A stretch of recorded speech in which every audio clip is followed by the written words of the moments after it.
चीन के गुलामी में गुम होते जा रहे मालदीव के राष्ट्रपति मोहम्मद मोइजू अपने देश की किरकिरी कराने के बाद अब खुद ही तनाव में आ रहे हैं। एक तरफ मालदीव की संसद में दंगल शुरू हो चुका है, तो वहीं मोइजू के खिलाफ मालदीव में महाभियोग चलाया जा सकता है। यानी भारत से पंगा लेने वाले मोइजू की कुर्सी पर खतरा मंडरा रहा है। मालदीव के कट्टरवादी राष्ट्रपति मोहम्मद मोइजू की कुर्सी पर अब संकट के बादल मंडरा रहे हैं। दरअसल मालदीव की सबसे बड़ी विपक्षी पार्टी एमडीपी मालदीव के राष्ट्रपति मोइजू के खिलाफ संसद में अविश्वास प्रस्ताव पेश कर सकती है। क्योंकि मालदीव्स में हो गई जूतालात। बेसिकली 4 मंत्रियों को जो अप्रूवल देना होता है ना, पार्लियामेंट वहां के क्या है, वहां का कानून है कि मंत्रियों का पार्लियामेंट अप्रूवल देती है। जो मालदीवियन डेमोक्रेटिक पार्टी है जो कि मोहम्मद मोइजू के खिलाफ है, यानी कि मालदीवियन डेमोक्रेटिक पार्टी ऑपोजिशन में है, it is in the opposition, और वो प्रो इंडिया पार्टी है। उसने बोला कि तुम्हारे जो 4 मंत्री हैं ना, तुम्हारे इन 4 मंत्रियों को हम अप्रूवल देते ही नहीं, हम नहीं देंगे अप्रूवल, जाओ ऐश करो। अच्छा, इससे क्या हुआ कि वहां पे बहुत हड़कंप आ गई कि सरकार कैसे बनेगी। खास बात यह है कि पूर्व राष्ट्रपति सोलिह की पार्टी एमडीपी को संसद के अंदर बहुमत हासिल है। भारत के खिलाफ मोहम्मद मोइजू चाहे जितना खोट रखें, लेकिन उनके अपने ही देश में महाभियोग की प्रक्रिया जल्द शुरू हो सकती है। अब क्या होगा? तो पहले भैंसा भैंसी शुरू हुई, उसके बाद शुरू हुई जूतालात। जैसे WWF की कुश्ती होती है ना, दे पटक दे मार, टांग खींच, बाल खींच, आंखें नोच, ये सब चल रहा है। जैसा कि आप जानते ही हैं कि किस तरह से मोइजू ने मालदीव की पॉलिटिक्स में एंट्री मारी और किस तरह से उन्होंने चाइना से पैसा खाकर और मालदीव में एंटी इंडिया का माहौल बनाया और इस तरह से वो वहां के प्रेसिडेंट बन गए। और जब भी आप देखते हैं कि मार्केट में कोई नई चीज आती है तो उसका इस्तेमाल करने की कोशिश तो सभी लोग करते हैं, लेकिन अगर वो चीज खराब निकल जाती है तो क्या होता है, तो उसमें आप देखते हैं कि उसको लोग रिजेक्ट करना चालू कर देते हैं। और ऐसा ही कुछ अब हो रहा है मोइजू के साथ में, क्योंकि मोइजू जिस तरह से एंटी इंडिया और चाइना की गोद में बैठकर खेल रहे थे और इस पर काम कर रहे थे, उसको अब वहां की आवाम ने और वहां के खासकर विपक्षी दलों के नेताओं ने समझना चालू कर दिया और इस पर अब मोइजू के खिलाफ काफी विरोध प्रदर्शन हो रहे हैं और धीरे धीरे वो अपना जो क्रेज था अपनी पब्लिक में, उसको भी अब खो रहे हैं। हाल ही में एक मेजर का इलेक्शन था, उसमें भी वो हार गए, उनकी पार्टी हार गई बुरी तरीके से। और उसके बाद में जिस तरह से संसद में लात घुसे और गाली गलौज हुआ, उसको देखकर आप समझ सकते हैं कि किस तरह से मोइजू अब अपनी सत्ता खोने की कगार पर खड़े हुए हैं।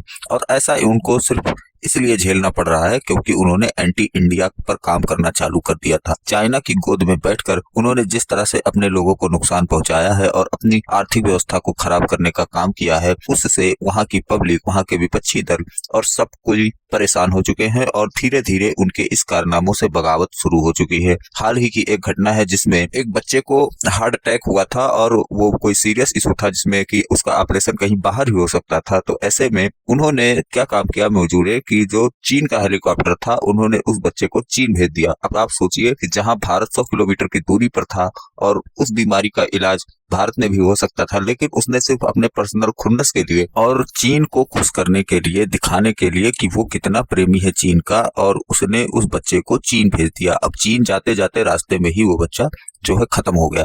इस चीज से भी लोगों में काफी आक्रोश भर चुका है कि क्या आप इस तरह से करेंगे कि 100 किलोमीटर की दूरी पर भारत है, उससे आप जरा सा भी रिश्ता नहीं रखेंगे, और हजारों किलोमीटर की दूरी पर जो चीन है उससे आप संपर्क में कैसे रह सकते हैं, उससे आप अपनी मदद कैसे करवा सकते हैं। लेकिन मोइजू जो कि चीन का टट्टू है और वो इसी बात पर टिका हुआ है कि वो भारत से मदद नहीं लेगा और चाइना से मदद लेगा। इस कारण से अब विपक्षी दलों ने इनके कैबिनेट के 2 मंत्रियों को उस संसद में जब ये लात घूंसा चल रहा था तो उनको पास नहीं किया, उन दोनों मंत्रियों को रोक दिया, उनको उनके खिलाफ वोटिंग कर दी, और जिसके कारण इन लोगों ने जो है, क्योंकि सत्ता में है तो सत्ता का हनक जो होता है वो चढ़ा ही रहता है, और ऐसे में इन लोगों ने बर्बरता करनी चालू कर दी और फिर हुई दोनों दलों में जमकर मारपीट और गाली गलौज और ये सब हुआ। और अब कहा यह भी जाता है कि विपक्षी जितने नेता हैं ये सब मिलकर महाअभियोग चलाने जा रहे हैं मोइजू के खिलाफ, और इस तरह से इनकी सरकार बहुत ही जल्द हो सकता है गिर जाए और फिर से वहां पर इलेक्शन होना शुरू हो जाए। तो चलते हैं वीडियो की ओर और समझते हैं पूरा मामला। वीडियो पसंद है तो लाइक करें, चैनल को सब्सक्राइब करें और शेयर करना बिल्कुल ना भूलें।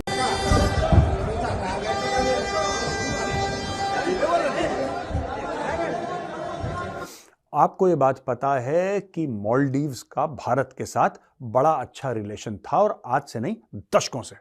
जब से मालदीव्स आजाद हुआ है तब से भारत के साथ इनका बिल्कुल डन वाला। मुइज़ू का पूरा जो इस वक्त रुझान है वो चाइना की तरफ नजर आता है, और वो अगर चाइना की तरफ ये जो पूरी एक्सरसाइज हो रही है, कवायद जो है वो ये है कि इनको चाइना की तरफ न जाने दो, इतना प्रेशर बिल्डअप कर दो इनके ऊपर, और उसको चलते हुए ये नो कॉन्फिडेंस मोशन है। और सबसे पहले जब मालदीव्स का कोई राष्ट्रपति बनता था तो पहले भारत जाता था, कहते थे भारत हमारे परम मित्र हैं भारतीय, तो वहां पे जाके मिलते थे, गले वाले मिलते थे, खाना पीना होना, जो भी अपनी डील साइन करनी, जो भी इनका कार्यक्रम होता था उसमें भारत सबसे पहले। अब क्या हुआ है, कुछ समय से चीन बीच में आ गया। चीन को है मालदीव्स की जरूरत, और ये जरूरत पिछले कुछ दिनों में और तेजी पकड़ ली है।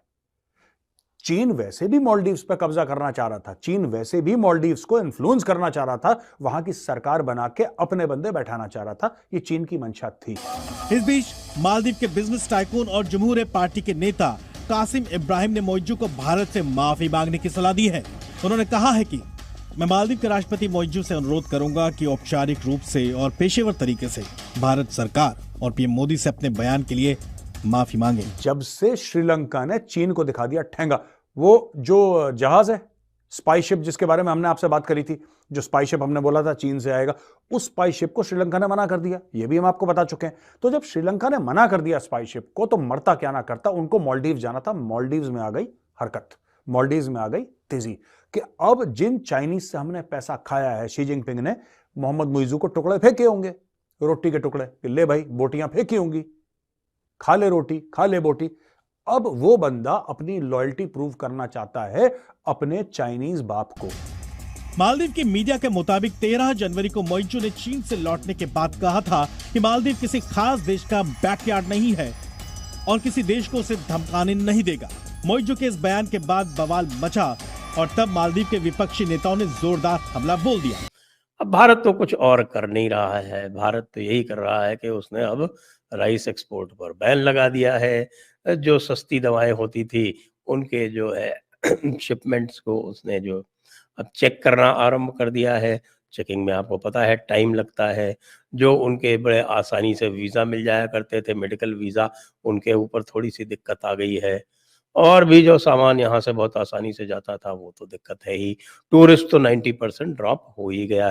ही is trying to prove his loyalty, और लॉयल्टी के चक्कर में उसने एक बच्चे की जान ले ली। भाई ये वो नहीं है डायलॉग अक्षय कुमार का कि बच्चे की जान लो, इसने एक्चुअली एक बच्चे की जान ले ली।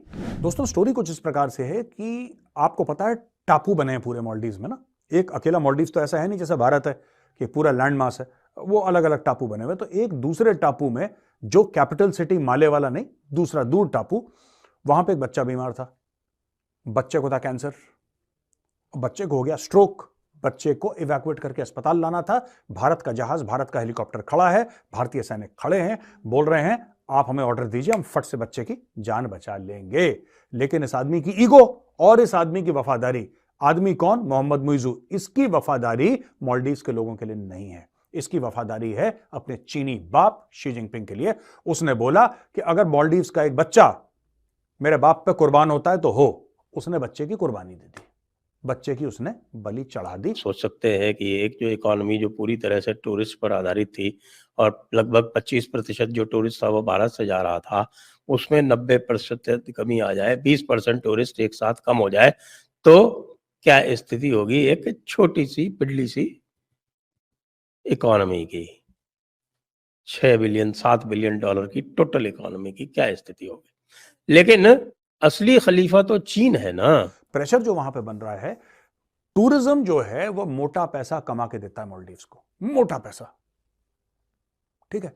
जो टूरिज्म वाला पैसा है वही उसको अफ्लोट रखा है, यानी कि उसी वजह से मालदीव्स की इकोनॉमी तैर रही है। दोस्तों आपको एक बात और पता होगी कि टॉप टूरिज्म वाला जो वहां पे जो लोग जाते थे, जो लोग पैसा खर्च करते थे, और नंबर्स में उनकी संख्या सबसे ज्यादा भारतीयों की थी। वो बगल में फ्लाइट पकड़ी, फट से पहुंच गए मालदीव्स, अपनी फोटो शोटो खींची, इंस्टाग्राम पर डाली, सारे सेलिब्रिटीज यही करते थे। अब बंद हो गया, ऑलमोस्ट इंडिया से सील हो गया मामला। तो भाई चीन तुमने एक पिद्दी से मुज्जू को थोड़ा सा बीजिंग में बुला के चाय नाश्ता करा दिया और उसके थोड़ी सी नीचे से हवा भर दी, तो अब हवा भर के वो गुब्बारा हो गया।